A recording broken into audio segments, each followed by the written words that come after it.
آیت مراد جناب حضرت ابو بکر صدیق، اس آیت سے مراد جناب حضرت عمر فاروق رضی اللہ تعالیٰ عنہ نے حضرت عمر فاروق اور حضرت ابو بکر صدیق دے بارے قرآن دی تیسری آیت نازل ہوئی ہے۔ سامعین محترم، حضرت عبداللہ ابن عمر، جناب حضرت عبداللہ ابن عباس، جناب حضرت سعید بن مسیب، اترائے صحابہ نے فرمایا اے قرآن پاک دی سورت تحریم دی آیت نمبر 4 جناب ابو بکر اور عمر دے بارے نازل ہوئی۔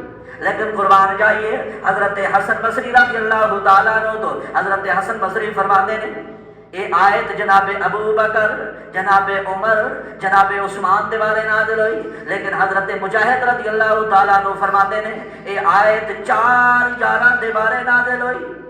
4 یار نبی پاک دے، پہلا نبی پاک دا یار ابو بکر، دوسرا نبی پاک دا یار جناب عمر، تیسرے نبی پاک دے یار جناب عثمان، چوتھے نبی پاک دے یار جناب حضرت مولا علی۔ حضرت مجاہد فرماتے نے قرآن پاک دی آیت کریمہ 4 یاراں دے بارے نازل ہوئی۔ اور رب دے قرآن نے فرمایا یہ 4 یار نبی پاک دی امت دے مددگار ہیں۔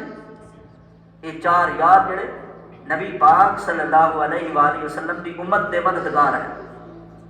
تو سامعین محترم، قرآن پاک کی یہ 3 آیات کریمہ جناب ابو بکر صدیق رضی اللہ تعالیٰ عنہ کے بارے میں نازل ہوئی، تو اللہ تبارک تعالیٰ نے یہ مقام اور مرتبہ عطا فرمایا جناب حضرت ابو بکر صدیق کو۔